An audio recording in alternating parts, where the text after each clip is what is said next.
Hi hello ಎಲ್ಲರಿಗೂ ನಮಸ್ಕಾರಗಳು. ನಾನು ನಿಮ್ಮ ಶಿಲ್ಪಗೌಡ ಮಾತಾಡ್ತಾ ಇರೋದು. ಎಲ್ಲರೂ ಹೇಗಿದ್ದೀರಾ? ಐ ಹೋಪ್ ಎಲ್ಲರೂ ಚೆನ್ನಾಗಿದ್ದೀರಾ ಅಂತ ನಾನು ಅಂದ್ಕೊಂಡಿದ್ದೀನಿ.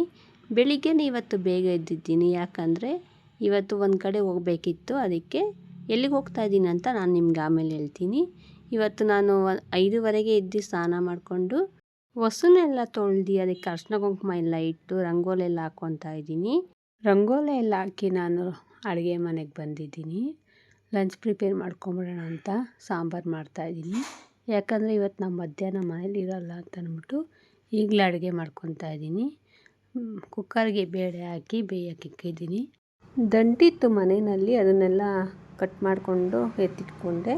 ಈರುಳ್ಳಿನೆಲ್ಲ ಹೆಚ್ಕೊಂಡೆ, 3 ಈರುಳ್ಳಿನ, ಹಾಗೆ ಟೊಮೆಟೊನೂ ತೊಗೊಂಡಿದ್ದೀನಿ. ಟೊಮೆಟೊ ಎಲ್ಲ ಕಟ್ ಮಾಡ್ಕೊಳ್ಳೋಣ ಅಂತ ಎತ್ತಿಟ್ಕೊಂಡಿದ್ದೀನಿ. 3 ಕಟ್ ಮಾಡಿಕೊಂಡು ಕುಕ್ಕರ್ಗೆ ಹಾಕ್ಕೊತಾ ಇದ್ದೀನಿ.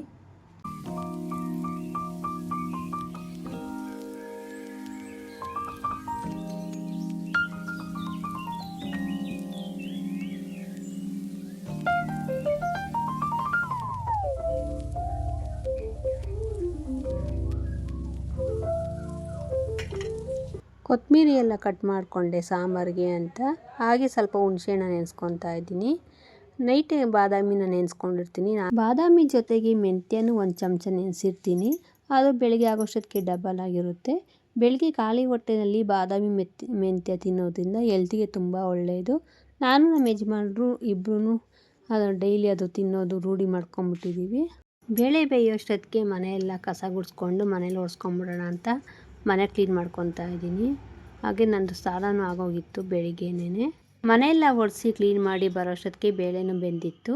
ಹುಣಸೆಹಣ್ಣು ಕಲಿಸ್ಕೊಂಡು ಅದಕ್ಕೆ ಆ ನೀರಿಗೇ ಸಾಂಬಾರು ಪುಡಿ ಮಿಕ್ಸ್ ಮಾಡಿಕೊಂಡು ಕಲಿಸ್ಕೊತಾ ಇದ್ದೀನಿ. ಬೆಂದಿರೋಂಥ ತರಕಾರಿ ಬೇಳೆಗೆ ಕಲಸಿಕೊಂಡಿರೋ ಹುಣಸೆಹಣ್ಣು ನೀರು ಮತ್ತು ಸಾಂಬಾರು ಪುಡಿನ ಕಲಿಸ್ಕೊತಾ ಇದ್ದೀನಿ. ಎಷ್ಟು ಬೇಕು ಅಷ್ಟು ನೀರು ಹಾಕ್ಕೊಂಡು ಸಾಂಬಾರನ್ನ ಮಾಡಿಕೊಂಡು ಅದನ್ನು ಕಾಯಕ್ಕೆ ಇಟ್ಕೊಂಡಿದ್ದೀನಿ. ಹಾಗೆ ಒಂದು ಪಾತ್ರೆಯಲ್ಲಿ ಕಾಯಕ್ಕೆ ನೀರಿಟ್ಟು ಅದಕ್ಕೆ ಅನ್ನ ಮಾಡ್ಕೊತಾ ಇದ್ದೀನಿ ಒಂದು ಕಡೆಗೆ. ಅಷ್ಟಕ್ಕೆ ಸಾಂಬಾರೂ ಕಾದಿತ್ತು. ಸಾಂಬಾರು ಅದಕ್ಕೆ ಕೊತ್ತಂಬರಿ ಸೊಪ್ಪು ಹಾಕ್ಕೊಂಡು ಒಗ್ಗರಣೆ ಹಾಕ್ಕೊತಾ ಇದ್ದೀನಿ.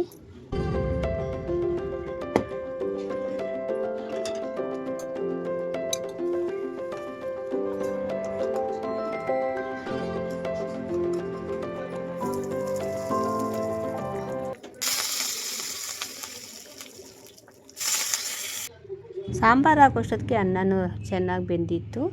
ಅದನ್ನು ಗಂಜಿ ಬಗ್ಸ್ಕೊಂಡು ಅನ್ನ ಮಾಡಿಕೊಂಡೆ. ನಮ್ಮ ಯಜಮಾನ್ರು ಪೂಜೆಗೆಲ್ಲ ರೆಡಿ ಮಾಡ್ಕೊತಾ ಇದ್ರು.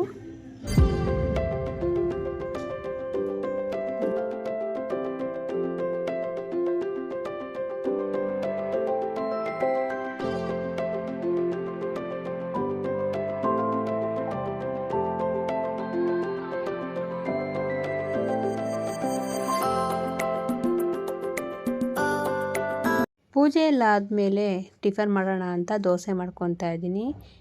ಸ್ವಲ್ಪ ದೋಸೆ ಹಸಿಟ್ಟು ಮಿಕ್ಕಿತ್ತು. ಅದಕ್ಕೆ ಸಬ್ಬಕ್ಕಿ ಸೊಪ್ಪು, ಈರುಳ್ಳಿ, ಕೊತ್ತಂಬರಿ ಸೊಪ್ಪು ಎಲ್ಲ ಕುಯ್ದಾಕಿ ದೋಸೆ ಮಾಡ್ಕೊತಾ ಇದ್ದೀನಿ. ಟಿಫನ್ ಮಾಡಿಕೊಂಡು ಇಬ್ಬರೂ ನಾವು ಹೋಗೋಷ್ಟೊತ್ತಿಗೆ ಟೈಮು ಸರಿ ಹೋಗಿತ್ತು. ಅವ್ರು 10:30 ಮೇಲೆ ಬನ್ನಿ ಅಂತ ಹೇಳಿದರು ಶೋರೂಮಲ್ಲಿ. ನೋಡಿ ಹೋಗ್ತಾ ಇದ್ದೀವಿ ಈಗ.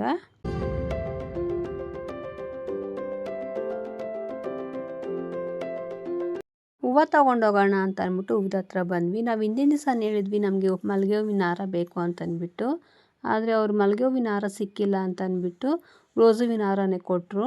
ಅದನ್ನು ತಗೊಂಡು ಶೋರೂಮ್ ಹತ್ರ ಬಂದ್ವಿ ಈಗ ತಾನೇ. ಶೋರೂಮ್ ಹತ್ರ ಯಾಕೆ ಬಂದಿದ್ದೀವಿ ಅಂತ ಈಗ ಹೇಳ್ತಾ ಇದ್ದೀನಿ. ನಾವು 2 ವೀಲರ್ ಬುಕ್ ಮಾಡ್ಕೊಂಡು ಹೋಗಿದ್ವಿ 2 ಡೇಸ್ ಬ್ಯಾಕಲ್ಲೇ. ಅದಕ್ಕೆ ಇವತ್ತು ತೊಗೊಂಡೋಗೋಣ ಅಂತ ಬಂದಿದ್ದೀವಿ. ನಮ್ಮ ಯಜಮಾನ್ರು ಆಗಲೇ ಬಂದು ಸೈನ್ ಆಗ್ತಾಯಿದ್ದಾರೆ ನೋಡಿ. 2 ಡೇಸ್ ಬ್ಯಾಕೇ ಬಂದು ನಾವು ಗಾಡಿ ನೋಡಿಕೊಂಡು ಬುಕ್ ಮಾಡ್ಕೊಂಡು ಹೋಗಿದ್ವಿ. ನಾನು, ನಮ್ಮ ಯಜಮಾನ್ರು ಮತ್ತು ನಮ್ಮ ಬ್ರದರ್ ರಘು ಅಂತ ಇದ್ದಾರೆ, ಅವರು ಬಂದಿದ್ದರು. ಗುರುವಾರ ದಿನ ತುಂಬ ಚೆನ್ನಾಗಿದೆ ಅಂತ ಅಂದ್ಬಿಟ್ಟು ನಾವು ಗುರುವಾರ ಬಂದಿದ್ದೀವಿ. ಟೈಮ್ ಸೆಟ್ ಮಾಡಿಕೊಡ್ತೀನಿ. ಗಾಡಿ ಎಲ್ಲ ಸೆಟ್ ಮಾಡಿಕೊಟ್ಟು ಅವರು ಹೋದರು. ನಮ್ಮ ಯಜಮಾನ್ರು ನೀನೇ ಫಸ್ಟ್ ಆನ್ ಮಾಡು ಅಂತ ಹೇಳಿದ್ರು. ನಾನು ಗಾಡಿನ ಆನ್ ಮಾಡಿ ಸ್ಟಾರ್ಟ್ ಮಾಡಿದೆ.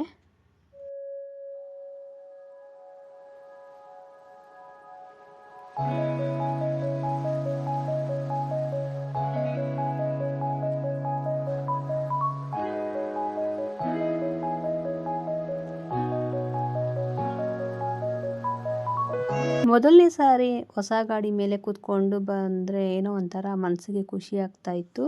ಹಾಗೆ ಗಾಡೀಲಿ ಪೆಟ್ರೋಲ್ ಸ್ವಲ್ಪ ಇತ್ತು ಅಂತ ಅಂದ್ಬಿಟ್ಟು ಪೆಟ್ರೋಲ್ ಹಾಕ್ಸ್ಕೊತಾ ಇದ್ರು. ನಾವು ಹಾಗೆ ಪೂಜೆ ಮಾಡಿಸ್ಕೊಂಡು ಹೋಗೋಣ ಅಂತ ಅಂದ್ಬಿಟ್ಟು ದೇವಸ್ಥಾನ ಹತ್ರ ಬಂದ್ವಿ. ಗುರುವಾರ ಅವತ್ತು ತುಂಬ ದಿವಸ ಚೆನ್ನಾಗಿತ್ತು ಅಂತ ದೇವಸ್ಥಾನ ಹತ್ರ ಬಂದ್ವಿ. ಗಣೇಶ ದೇವಸ್ಥಾನ ಹತ್ರ ನೋಡಿದೆ ಆ ದೇವಸ್ಥಾನದ ಮುಂದೆ ತುಂಬ ಚೆನ್ನಾಗಿದೆ, ಗಿಡ ಮರಗಳೆಲ್ಲ ಪ್ರಶಾಂತವಾಗಿತ್ತು ದೇವಸ್ಥಾನ ಮುಂದೆ. ಅಲ್ಲಿ ನೋಡಿದ್ರೆ ದೇವಸ್ಥಾನ ಬಾಗಿಲು ಹಾಕ್ಬಿಟ್ಟಿದ್ರು. ಅದಕ್ಕೆ ನಾವು ಬೇರೆ ಕಡೆ ಬಂದ್ವಿ ದೇವಸ್ಥಾನಕ್ಕೆ. ಅಲ್ಲಿನೂ ಐನೋರು ಬಾಗಿಲು ಮುಚ್ತಾಯಿದ್ರು, ಅಂದರೆ ಟೈಮ್ ಆಗೋಗಿತ್ತು ಅಂತ ಅಂದ್ಬಿಟ್ಟು. ಅವರು 11:15 ಏನೋ ಆಗಿತ್ತು ಅನಿಸುತ್ತೆ. ಅದಕ್ಕೆ ಅವರು ಬಾಗಿಲು ಹಾಕ್ತಾಯಿದ್ರು. ನಾವು ಹೋಗಿದ್ದು ನೋಡಿ ಅವರು ಸರಿ ಪೂಜೆ ಮಾಡಿಕೊಡ್ತೀವಿ ಅಂತ ಹೇಳಿದ್ರು. ಪೂಜೆ ಎಲ್ಲ ಚೆನ್ನಾಗಿ ಮಾಡಿಕೊಟ್ರು ಐನೋರು.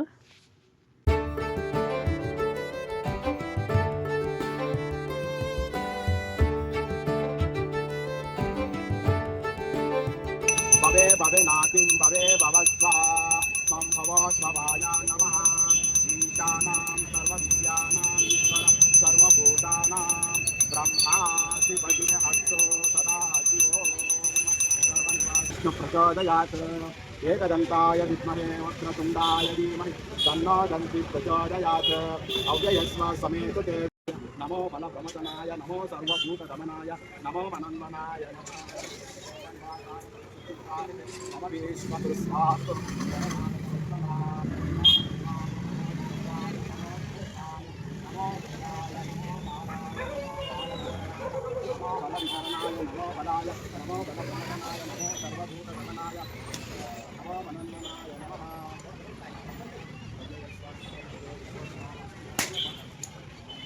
ಪೂಜೆ ಎಲ್ಲ ತುಂಬ ಚೆನ್ನಾಗಿ ಮಾಡಿಕೊಟ್ರು ಐನೋರು. ಇಬ್ಬರು ಐನೋರು ಇದ್ದರು. ನಾವು ಅದೃಷ್ಟ ಚೆನ್ನಾಗಿತ್ತು ಅನಿಸುತ್ತೆ, ಇಲ್ಲಾಂದಿದ್ರೆ ನಾವು ಸಾಯಂಕಾಲ ಮಾಡಿಸ್ಬೇಕಿತ್ತು ಪೂಜೆ. ಹೆಂಗೋ ನಾವು ಹೋಗೋಷ್ಟೊತ್ತಿಗೆ ಐನೋರು ಪೂಜೆ ಮಾಡಿಕೊಟ್ರು. ಮತ್ತು ಒಳಗಡೆನೂ ಪೂಜೆ ಮಾಡಿಸ್ಕೊಂಡು ನಾವು ಮನೆಗೆ ಹೋಗ್ತಾಯಿದ್ದೀವಿ ಈಗ. ನಮ್ಮ ಯಜಮಾನ್ರಿಗಂತೂ ತುಂಬ ಟೆನ್ಷನ್ ಆಗೋಗಿತ್ತು, ಯಾಕಂದರೆ ದೇವಸ್ಥಾನ ಬಾಗಿಲು ಮುಚ್ಚಿಬಿಟ್ಟಿತ್ತಲ್ಲ. ಅದಕ್ಕೆ ಇನ್ನೊಂದು ಕಡೆ ಹೋದ್ವಿ, ಅಲ್ಲೂ ಟೈಮ್ ಆಗೋಗಿತ್ತು. ಹೆಂಗೋ ಐನೋರು ಪಾಪ ಪೂಜೆ ಮಾಡಿಕೊಟ್ರು. ಇವಾಗ ಅವ್ರ ಮುಖದಲ್ಲಿ ಸ್ವಲ್ಪ ನಗು ಬಂತು. ಮನೆಗೆ ಬರೋಷ್ಟೊತ್ತಿಗೆ 1 ಗಂಟೆ ಆಗೋಗಿತ್ತು. ಇಲ್ಲಿಗೆ ನನ್ನ ಲಾಗನ್ನು ಮುಗಿಸ್ತಾ ಇದ್ದೀನಿ. ಈ ನನ್ನ ಒಂದು ಲಾಗ್ ಹೇಗಿತ್ತು ಅಂತ ಕಮೆಂಟ್ ಮಾಡಿ ತಿಳಿಸಿ. ಎಲ್ಲರಿಗೂ ನನ್ನ ಕಡೆಯಿಂದ ವಂದನೆಗಳು. ಬಾಯ್ ಬಾಯ್.